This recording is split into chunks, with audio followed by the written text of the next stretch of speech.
And there is a recreation center here. That's going to be the Ted Watkins Memorial Park. Police helicopters having to get around this airspace, and you can see one of those inbounds coming into LAX. So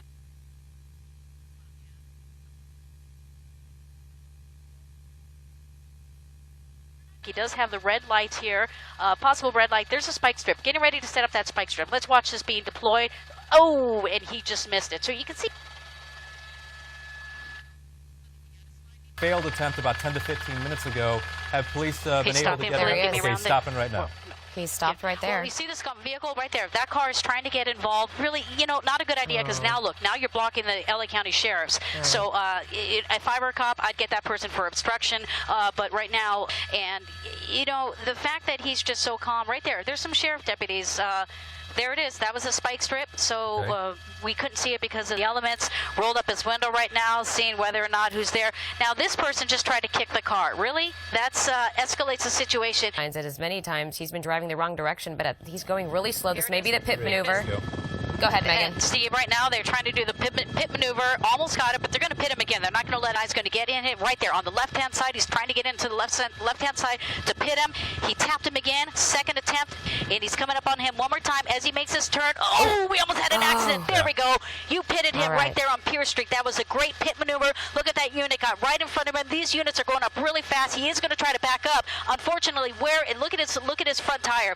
He's backing up. We have that other officer in this area, so it's like he's almost chasing the officer backwards, but he's still going back. This is highly unusual. I have never seen this. He is continuing backwards. It's just a matter of time before they finally stop this guy. Now he's going to back up towards these units here, going southbound. His car is almost immobile, but he is still continuing. Unbelievable. After all of that, that guy is still driving. Happen, Megan. I mean, they were so close stopping him. There he's going to attempt again to do that pit maneuver. See if he's successful. There goes that back bumper. And it looked like some of the other tires in the front bumper is also damaged, but that other car almost got hit. And here comes the right here. They're going to try. They're trying to get him. I mean, they are doing a tremendous job trying to bring inside this vehicle, carjack the person. So we get closer to the intersection. It looks like police are going to attempt another pit maneuver. That is the. Here we go. That's just past Palos Verdes. Just past Palos Verdes. So pit number, what is that? Pit number 7 almost. Yeah. Officers are getting out. Looks like his vehicle is out of commission right now. So fortunately, I don't think he's going to be able to go anywhere. Philippe, let's give me a little turn. We got some jet wash here. They may be waiting for a K9 unit. Out of all these vehicles here, I'm trying to see if there's a K9 unit. It'll stay on top of the vehicle. So that could be another tactic, another resource. They're calling for a local agency who's nearby who can respond. So this is slow and steady progress with the SWAT team starting to move in and position the vehicle, their vehicle. You can see it there on the ground shot there. They're getting. This is the intersection. You can see the street sign right there. That's Palos Verdes. And as they pan out a little bit and open up, they just show, I mean, there's another, what appears to be another SWAT vehicle, and they're probably going to. Well, it's something to consider. I don't know if it necessarily changes the dynamics of an individual that's refusing to surrender. There's a lot of unknowns for the officers, whether or not, what his state of mind is, if there's drugs on board. 223 rifles pointed in your direction, and it looks like we are hearing maybe the suspect is upper 4. Right now, this is developing right now, Ted. You can see if we go to my shot here that the suspect is exiting the vehicle. He has taken his shirt off here, showing officers that he does not have any weapons. This is very good news. He's walking toward officers. Let's move News Chopper 4 just a little forward. And they're barking K9 there, too, and a variety of less lethal options and lethal options. They have just arrested that suspect here. You can imagine the family watching who's been contacting us, the brother of this guy. That light's in my way.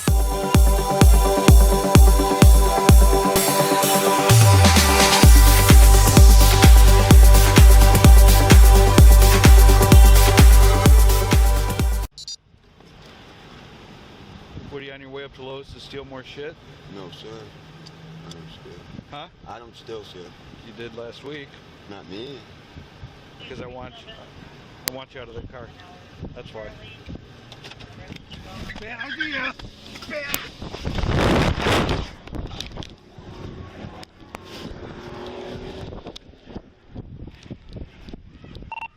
All right, that car just took off. Charlie, unregistered owner, and 14 to 12 hours, Charlie, information available.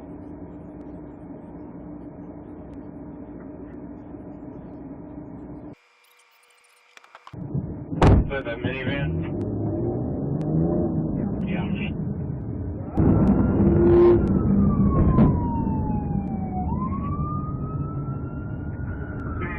Bailey on Taunton.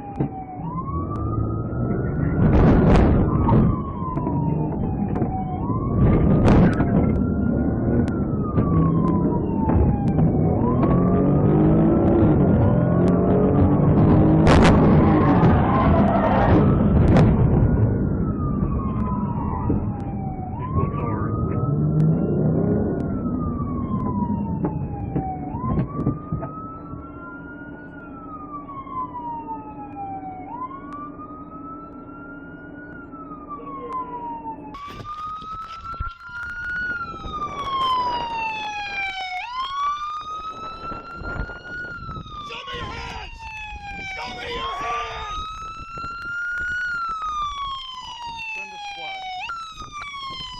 Ridge and Southfield.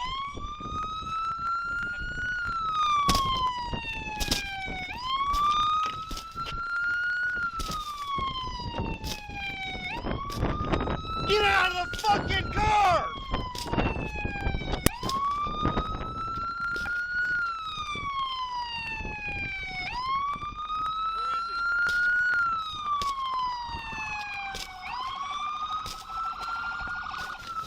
Get out of the fucking car!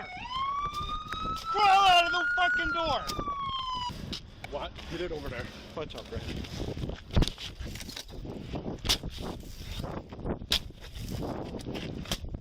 What's your eyes, Brad? Alright.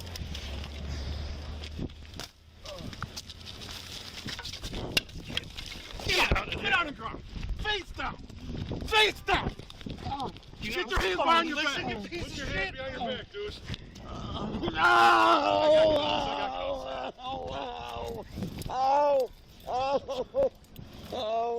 Watch the blood. Yeah, you're bleeding? Yeah.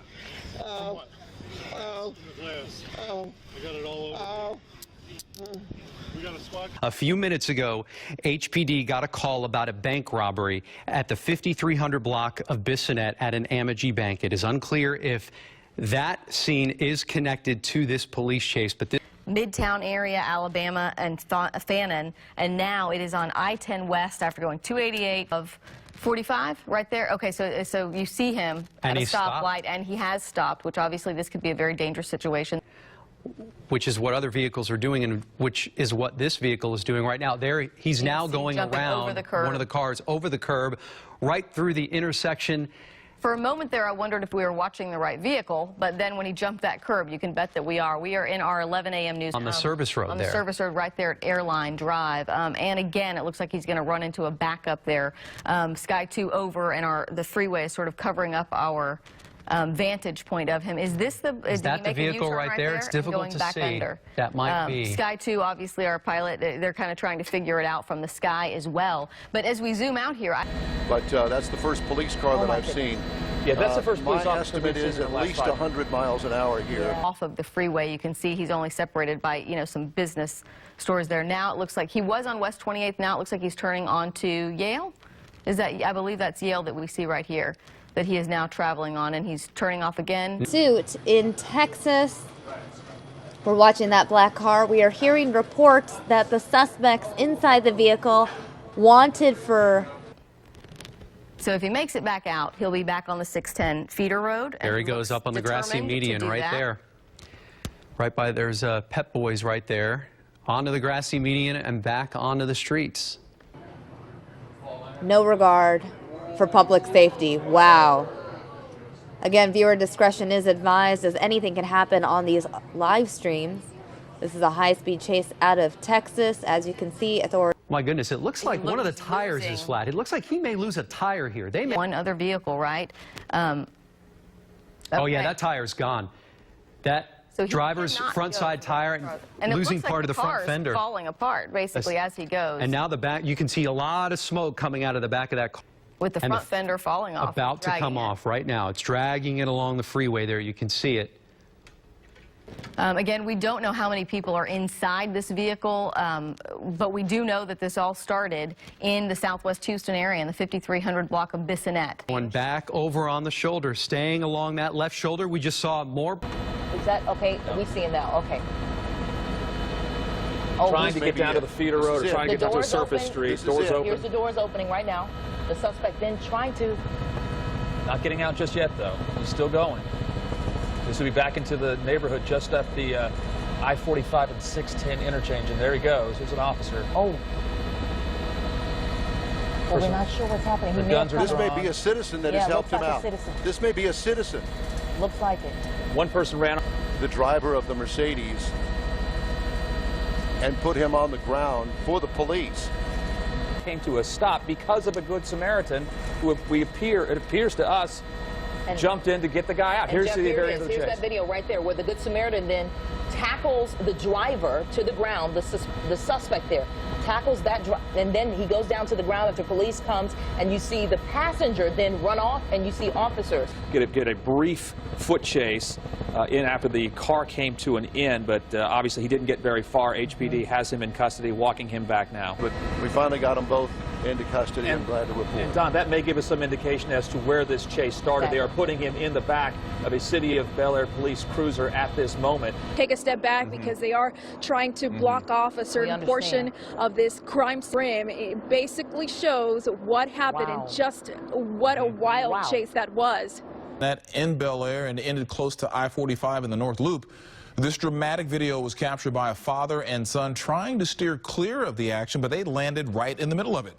Carlos Mora and his son Jose say they heard of the chase and pulled over to stay out of harm's way. When the chase suspect tried to carjack the two, the son decided to fight back.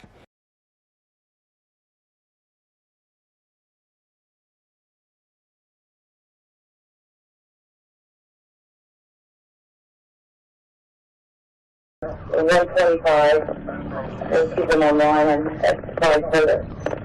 I don't know, maybe Union City with us now. The white Buick, I think it was 9033 was all I could see. Okay, he's picking up speed quite a bit. He's going into oncoming. Okay, we have a crash, vehicle stopped. Stand by. Start EMS.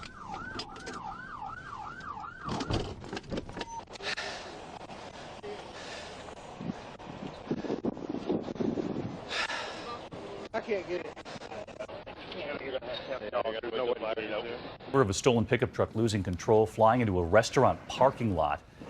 Look at that, landing on another car. Police say an escaped prisoner stole the truck, speeding up to 115 miles an hour, running over.